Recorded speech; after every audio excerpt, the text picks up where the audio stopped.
Hello mga ka-farmer, magandang araw. Mapagpalang araw mga ka-farmer kasi inuulan tayo. Ano na to? Nung isang araw, nung isang gabi at saka ngayong hapon.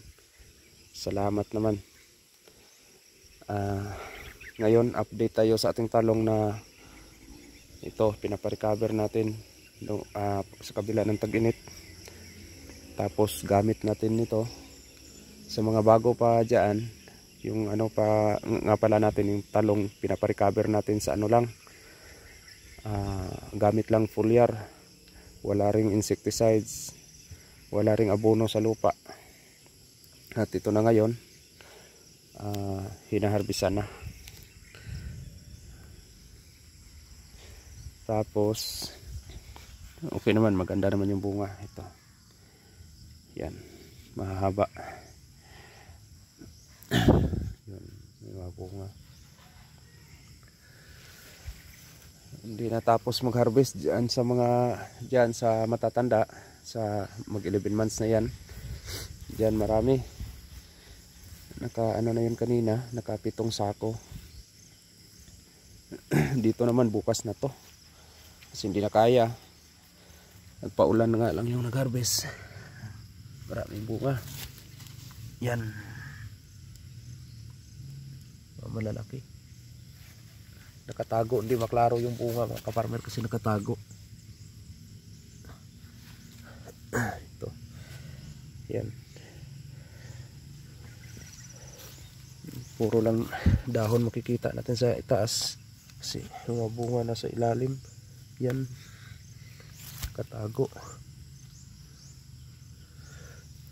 Yun pa rin mga ka-farmer, yung ginagamit natin dito is organic na foliar pa rin.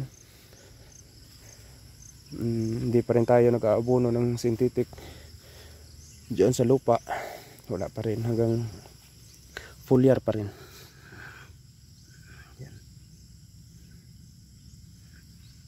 Kabilaan hanggang doon sa lupa, marami yan dyan si baba.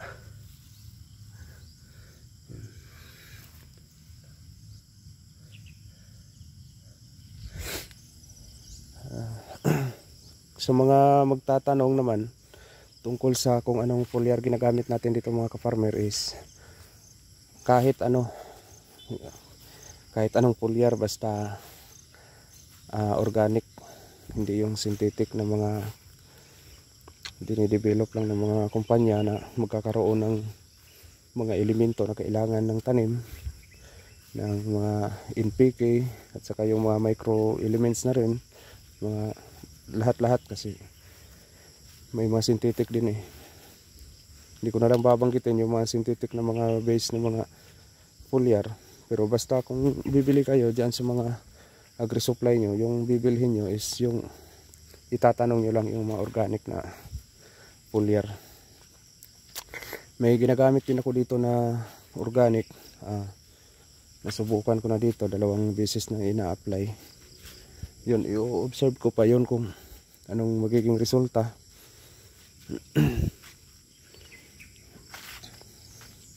Dito magsibagsakan tong mga sanga tapos hindi tayo nagtatali, pero okay na lang kasi pag mag-ano yan, itong sanga na to, yung paano sa itaas, magsasanga ng magsasanga yan, so tutubo pa rin.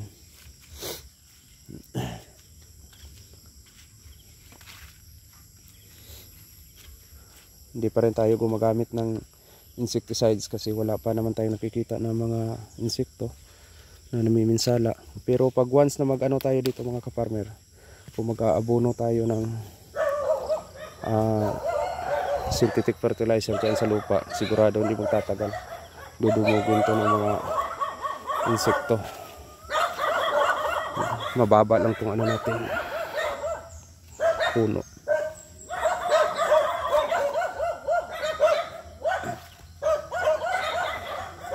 Hindi mo klaro kasi makapal kasi yung dahon. Kung gaano man to siya kanipis kasi yan,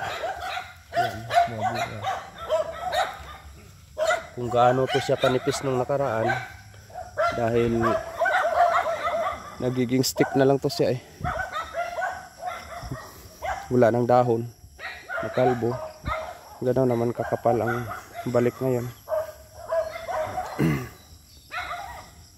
Ito okay naman. Maganda rin naman pa rin ang bunga. Kahit foliar lang. Kaya bawat linggo, i-observe natin kung ano yung magiging galaw ng kanyang talbos.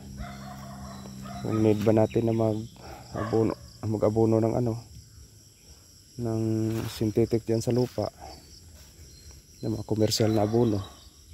Kasi pag organic mga ka-farmer, yun talaga ang the best sa lahat. Organic talaga.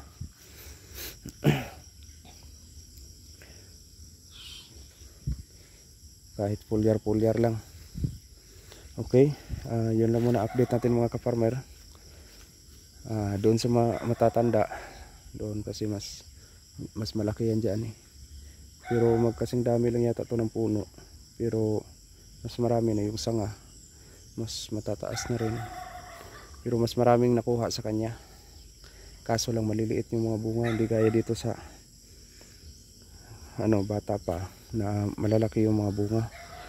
Kaya yung nag-harvest natin, yung kasama natin dito, natagalan siya pag-harvest, naabutan pa ng ulan. Pero sa susunod na harvest, konti lang yata, kasi medyo manipis na yung bunga. Okay, yun lang muna update natin mga ka-farmer. Update na lang din ako nito sunod ng mga araw kung anong magiging resulta ng ating ginagawa na walang abono, walang insecticide. Okay, hanggang sa susunod mga ka-farmer, laging tatandaan, magsasakang may alam, maginhawa ang buhay, ngunit huwag lang ipagmayabang sapagkat Diyos ang nagbigay. Maraming salamat. Bye bye.